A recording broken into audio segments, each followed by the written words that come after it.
Sanibonani. Ninjani niyaphila?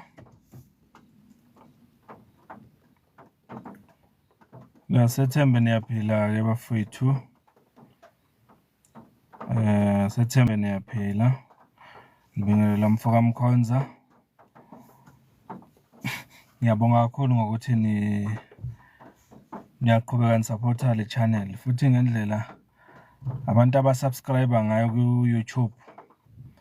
Ngithi ake ngikuncome kakhulu lokho ukuthi niyasubscribe lapha ku-YouTube. Ngiyanibonga kakhulu. Ngiyacela ukuthi uma ungaka-subscribe wenze kanjalo. Njengabanye nawe ube part of this family. Yebo, kungenzeka kunezinto esingavumelani ngazo nawe. Kodwa njengoba ula kusho ukuthi kumnandi ukuthi siya debate ngalezi zinto esingavumelani ngazo. Ngiyabona nje abanye bayangithuka la, bangibiza ngayo yonke into kodwa akungihluphi nakancane ngoba ngiyazazi angiyona lento abayisho la. Kodwa nje into engijabulelayo ukuthi umuntu noma ephikisana nami akwenze ngenhlonipho ngoba nami ngiyanihlonipha. Yiloko nje bafethu, ngiyacela ukuthi niqhubeke nisubscribe ngendlela enenza ngayo ku-YouTube kanjalo nala ku-TikTok. Hayi-ke eyinkulu namhlanje indaba ku-MK Party ukuthi indodakazi kababa uMsholozi uDuduzile Zuma Sambudla oresignile as i-member yeParliament ye-MK Party. Nakuwo wonke nje ama-duties anawo ku-MK Party umile okwamanje. So-ke ukuresigna kwakhe eParliament kusho ukuthi njengamanje i-MK Party eParliament ine-vacancy.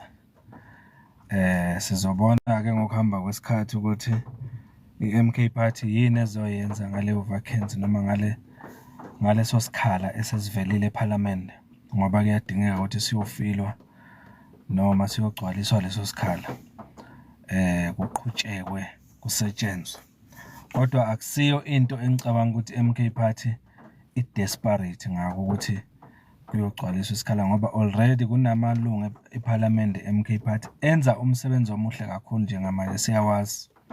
Nawaye amanye siyawabona lapha ku-ad hoc committee enza umsebenzi omkhulu. Amanye behind the scene esingawaboni ku-TV akhona ayawenza umsebenzi. By the way, sikhumbule ukuthi MK Party it has about 58 members eParliament. Okuthi omunye wabo umholi we-MK Party eParliament ubaba uHlobo naye usaseva i-suspension yakhe. Manje sewududuzile Zuma naye uresignile. Kodwa lokho kushiya inqwaba yamalungu e-MK Party eParliament, umsebenzi uzoqhubeka. So akufanele kusikhathaze kuze kweqe ukuthi kunamalungu e-MK Party angekho eParliament njengamanje noma aphumile eParliament, umsebenzi uzoqhubeka. Kodwa just to add kule ndaba kaDuduzile, kumele sincome isinqumo asithathile sokuthi ahlehle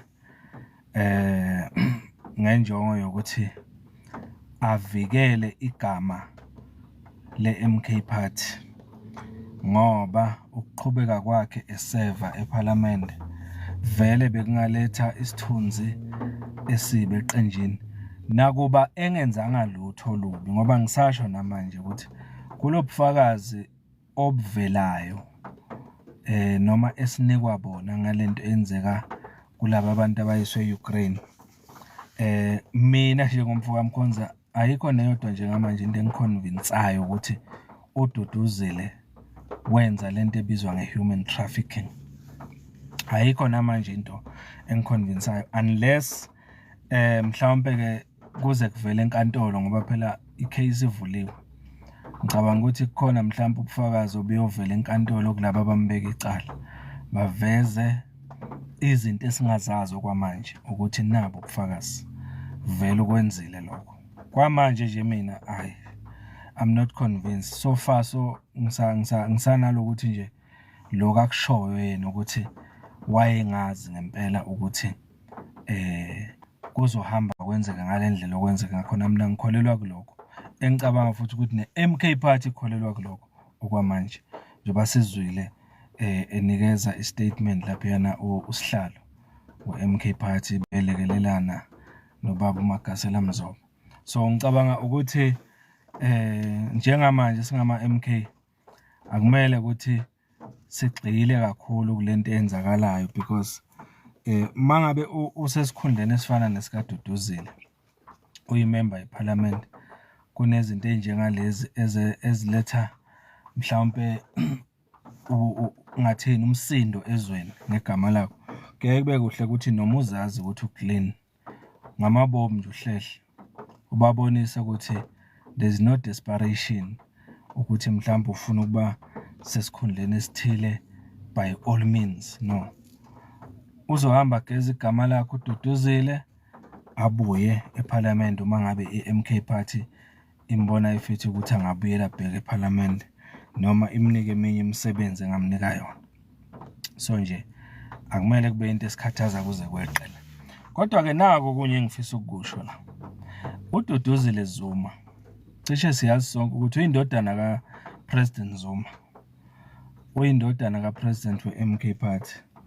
Izinto ey'fana nalezi I'm sure 100% ukuthi yizinto okuwukuthi vele uzi-expectile, futhi engicabanga ukuthi naye ubaba uMsholozi njengoba emcija kwezepolitiki uyamtshela ukuthi izinto ezinjengalezi njengoba engenela ipolitiki kumele azilindele ukuthi abantu bazokwenza noma yini ukuthi baqinisekise ukuthi indlela yakhe noma le jeni ayithathayo ibilula. Ngoba uma ungabheka lento eyenzakalayo njengamanje uyabona ukuthi kunabantu abathile behind the scene esingabazi thina okungenzeka baphushe i-agenda ethile kulolu daba lo. Uyayibona leyo nto, ngoba njengoba ngisho nje ukuthi akunabufakazi obutheni njengamanje ababulethile, yizo nje insolo ukuthi kungenzeka wayidayisa ngabo, kodwa ubufakazi dololo asikabuboni. So ngiyabona-ke ukuthi mina lento lena iyamsiza naye ukuthi akhule kupolitiki, futhi akufile ukuthi yini ubaba wakhe uMsholozi adlule kuye sonke lesikhathi njengoba i-politician yonke leminyaka. Kusazokwenzeka nokunye futhi akusilo kusesiqalo lokumangayibeka kanjalo uDuduzile. Kufanele alindele izinto eziningi ukuthi zisazokwenzeka. Ngiyazi kabanye mangikhuluma kanje bengilalele kanje bathi hey, nangoke useqalile futhi lo uvikela lo mndeni wakaZuma. Na into engifuna ukuyisho njengoba siku-MK Party sesibiza ngama-MK Party, ngeke size silibalekele iqiniso lokuthi first i-MK Party isungulwe kaZuma noma kwisibongo sakwaZuma. I-MK Party isungulwe ubaba uZuma uMsholozi. I-MK Party upresident wayo uMsholozi, and uMsholozi mayisungula le party asazi ukuthi yiziphi izinto adlule kuzo ezinzima ezinye angazivezelanga izwe mayisungula le party. Yebo, zikhona esesizazi ezivelile public, zavela naseyinkantolo, ngoba phela behamba inkantolo i-MK Party kubangwa indlela eyarejistwa ngayo njalo njalo. Mhlawumbe kunokunye okuningi ongakwazi njengoba uhleli lapho, njengoba ukhuluma nje ukuthi i-MK Party kufanele ukuthi yenze ama-conference and everything. Ubaba uZuma uyazi ukuthi kungani edelaya ukwenza lezi zinto zama-conference, ngoba ngiyezwa la kunabantu abahlaziyayo la ku-mainstream media bathi ya izinto ezenzeka ku-MK Party yingoba kwenziwa ama-conference, there is no democracy in that political party. Bafowethu, ngicela ukuthi sivumelane ngeqiniso elilodwa la elithi ayikho into ayikho organization or institution evele iqhamuke nje indize emoyeni bese ba khona. Ayikho into efana naleyo, yayibona, ayikho. Kodwa abantu abaningi bakhuluma engazuthi i-MK Party ivele nje yaqhamuka every. I-MK Party isungulwe uZuma. and uyisungule ngenhloso ake sinike noZuma igunya analo lokuthi asebenze ngendlela afuna ukusebenza ngayo ku-organization yakhe ayisungulile MK Party. Masingamtatazelise engathi sasikhona nathi mayisungula. Umsholozi futhi azange mayisungule MK Party athi-ke ngicela ukuthi ningilandele. Wathi sengiyovotela i-MK Party sasuka samlandela sonke. Kodwa mase siphakathi sesifuna ukumtshela ukuthi akayidrive kanjani le nqola. That's wrong, totally wrong. Kune makhampani amaningi amanye ungasiwo ngawe politiki ama-organization angasiwa emapolitiki asungulwe mhlambe ubaba wekhaya wasungula inhlangano ethile. Mayesungula le nhlangano lena noma le organization noma le institution yagcina iqasha abantu abaningi bayabenefita bonke kuyo isabalele isiza umphakathi le institution leyo. Kodwa kunomuntu othile owayisungula. Njengoba ayisungula wayenenhloso ethile ukuthi kusizakala umphakathi. Kodwa kunalento le ethi ilegacy yokuthi yasungulwa kuphi leyo institution akumele icishe nanini. Kumele ukuthi ihlale khona ukuthi leyo organization yasungulwa ifamily yakabani. Uyayizwa leyo nto. Ake ngenze nje example. Sinama-team amakhulu njengamanje eSouth Africa. Sine Orlando Pirates, sine Kaizer Chiefs. Ake ngikhulume just ngeKaizer Chiefs ngamabomu. Kaizer Chiefs nayo ikhona yasungulwa ubaba uMtaung. Yambona ubaba uMtaung usebenza nezingane zakhe ethimini yakhe. Kahle nje. Yayibona? Kodwa i-team yakhe inama supporters ama-million support Kaizer Chiefs, not just in South Africa, even outside South Africa. Baningi abantu ababenefitayo ngokuba khona kweKaizer Chiefs, abaqashiwe, abanye banamabhizinisi abawenza neKaizer Chiefs.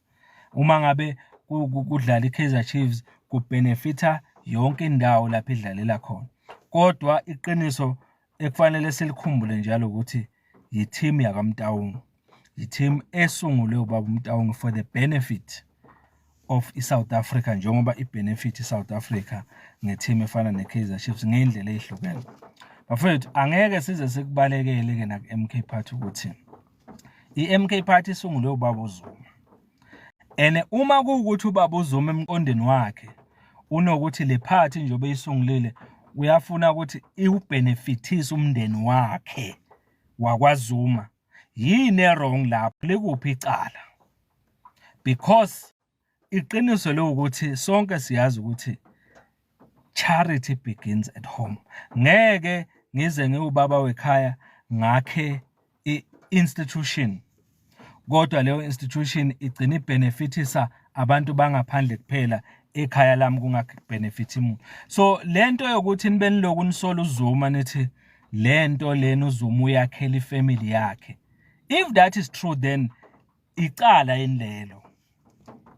Because uZuma wenza into eyenziwa nangabantu abanye abaningi abanama companies abenefitisa abantu abaningi. Kuqashwe ngisho ubaba wakhe ecompany ethile kodwa azange isungulwe nguye, yasungulwa omunye umndeni. So bafethu ake sibe neqiniso. Manje abantu abaningi banomuzwa ukuthi njengoba ubaba uZuma eqale iMK Party sekufanele ukuthi makuthiwa idemocracy iyona ehamba phambili, sekufanele ukuthi athathe even amandla akhe ezomsungulwa wale organization awanike nombani. No, doesn't go like that. Yiphathi esungulwe nguye, uzoyidrive ngendlela afuna ngayo. Le democracy esikhuluma ngayo uzoyidedela ngendlela afuna ngayo, futhi kukhona izinto okufuna aziprotecte okuwukuthi thina mhlambe asizazi ezinye, ukuze lenqola ihlale eside isikhathi futhi ifeze le vision anayo ngokusungula le institution. Fanele sihlale sinake emqondweni, asiyeke ukuthi ngaso sonke isikhathi sibe silokuthi ifamily stokvel, ifamily. Yes, nami ake ngivume namhlanje ngithi ifamily stokvel, but istokvel at the end of the day esizobenefitisa mina nawe nenation. Yayibona, sikhuluma nje khona manje kunabantu abaningi abalapha eParliament, kunabantu abasema-province ba-under i-MK Party basebenzele i-MK Party. Uma ingene emandleni kusenabantu abaningi abazobhenefitha ku-MK. Ngeke kugcine kubhenefithe kuphela oDuduzile nabasondelene noZuma kuphela. Noma kunjalo kodwa kufanele ukuthi sihlale sikhumbule ukuthi yilegacy yakaMsholozi le. Mangabe uMsholozi afuna futhi ukuyishiya lento ezandleni zomndeni wakhe ukuthi iqhubeke, abanike ivision yakhe ukuthi lento nginesifiso esiso njengoba sengikhulile ngingaka, uma ngihamba emhlabeni ngiyafisa niqikelele ukuthi niqhube kanje as my family. Yini wrong lapho? No, asibe neqiniso bafethu. Lento yokuthi sibe silosihlasela uZuma engathi wenza into engakaze yenziwe umuntu emhlabeni, ukuthi aqale into abe nabantu bakhe befamily asebenza nabo kulento ayiqalile, engazuthi icala. Akulona icala ukuthi uZuma usungule MK Party futhi usebenza eduze nabantu abakhe nabanye ke abantu abaziyo abaseduze naye abathembayo. There's nothing wrong ngaleyo nto leyo. Fanele ukuthi sitshelane iqiniso sometimes. Yinto nawe njengomnumzane wekhaya okuwukuthi unayo emqondweni ukuthi mawuqala into ethile uyafisa ukuthi umndeni wakho ufundise, ufake izingene engqondweni zabo into oyifisayo ngalento oyiqalile, okuwukuthi unethemba lokuthi abantwana bakho bazoyiqhuba lento izifeze le njongo owawunayo mawusungula leyo nto. UMsholozi mina ngicabanga ukuthi if kuwukuthi niyibiza ngestockfel, yes kungaba istokfel, but inhloso yestokfel ukuthi at the end of the day benefit sonke as abantu abamnyama njengobesho. Ayikho into ezovele nje yenzeke uma ngabe engathatha amandla wanikeze noma kanjani. Ucabanga ukuthi labantu azobe benikeza recklessly amandla kule organization bazoyenza lento ayisungulele yona le organization? Because people, nabantu abaningi abahleli lapha balambile. Mangithi balambile, I don't mean literally. Ngisho ukuthi balambele ukutshontsha lento ayiqalile, bahambe bayozibhenefithisa bona. So ngeke uMsholozi avela dedela amandla noma kanjani, because ufuna ukuba sure, he wants to tread carefully ukuze aqinisekise ukuthi iMK Party igcina ifeze le njongo ayisungulele yona. So ngithi ake ngikusho nje lokho ngisusela kuyo le ndaba kaDuduzile ukuthi uDuduzile yebo resignile eParliament, wema nakuma duties wakhe wonke MK Party, kodwa ukuhlehla kwenqama, yangizwa ukuthi ngithini, ukuhlehla kwenqama akusho ukuthi isiya give up, isikuyothatha amandla. So uDuduzile njengamanje kuyomnika isikhathi sokuthi lokho akahlale phansi ake abuke, a reflect ukuthi le journey asayihambile kwipolitiki yini ayifundile, yini futhi angayiplana ukuthi mayibuya eqhubeke yaphambili, because it's not an easy one. Uyayibona leyo nto. So yingakho nje ngithi angiyenze le video lokuthi siyabonga ukuthi ugcina ayithathile decision yokuthi resign. Mina ngiyakholelwa ukuthi uzithathele le decision, akaphoqwanga nje ubishi iMK Party, ngoba kunabanye bathi hayi utsheliwe kwathiwa akayeka bengeke avume lo. Mina ngikholelwa lokho akushoyo nokushiwo iMK Party. Ukuthi wena ukholelwa ini okwakho lokho, but into engayisho nje, MK Party is the solution enkingeni zase South Africa njengamanje, ayikho enye. Yilo-ke ngifuna ukudlulisa kini ukuthi MK Party kufanele ukuthi siqhubeke sikholelwa kuyo nje uMsholozi kuyena udriver lenqola. Yiloko bafethu akukho kuningi, angigeqa amagula la, bengithi angidlule nje kule ndaba. Umfoka Mkhonza lo, asihlangane kuvideo landelayo. Shonile la, siyabonga. Thank you so much.